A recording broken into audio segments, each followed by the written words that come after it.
उत्तर पूर्वी भारत के शांत पहाड़ों में जहाँ कर्बी लोग रहते हैं, पुरखों से चली आ रही कहानियां रात की हवा में जीवंत हो उठती हैं।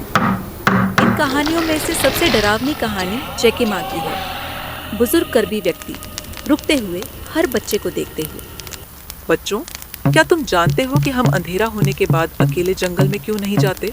हाँ, आमो उत्सुकता से झुकते हुए, क्या ये चेकीमा की वजह से है?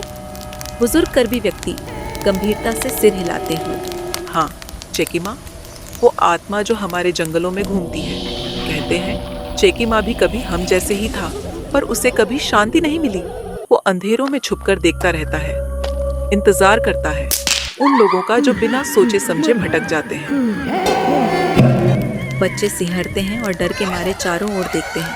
कहते हैं कि चेकीमा अकेले और खोए हुए लोगों को शिकार बनाता है, विशेषकर उन लोगों को जो रास्ते से भटक जाते हैं। अगले दिन आमो जंगल में अकेले लकड़ियां इकट्ठा कर रहा है, अपनी माँ की चेतावनी के बावजूद। आमो, याद रखना जो मैंने कहा था, ज्यादा गहरे जंगल में मत जाना, चेकीमा वहाँ है। आमो आंखें घुमाते हुए पर सिर हिलाते हुए, हाँ माँ, मैं सावधान रहूंगा।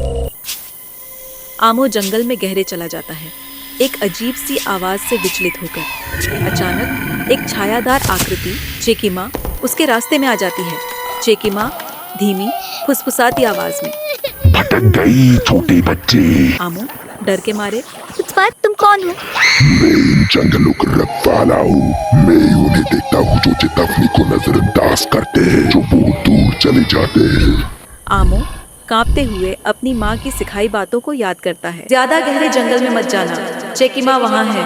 वह सम्मान पूर्वक झुकता है और साहस इकट्ठा करता है। आमो धीरे से, चेकीमा, मेरा इरादा बुरा नहीं था। मैं सिर्फ लकड़ियाँ लेने आया था।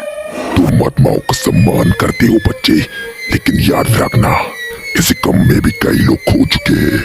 एक आखिरी भयानक हंसी के साथ चेकीमा फिर से परछाई में गायब हो जाता है। आमो घबराया हुआ रह जाता है। तो बच्चों, याद रखना, चेकीमा हमें सिखाता है कि हमें अपनी परंपराओं का सम्मान करना चाहिए, अपने बुजुर्गों की बात माननी चाहिए और धरती की अनदेखी शक्तियों का आदर करना चाहिए। कर्बी पहाड़ियों में चेकीमा की कहानी हर पीढ़ी को याद दिलाती है कि हमें प्रकृति की अनदेखी शक्तियों का सम्मान करना चाहिए और सावधानी से चलना चाहिए, क्योंकि कौन जानता है कि कौन देख रहा है।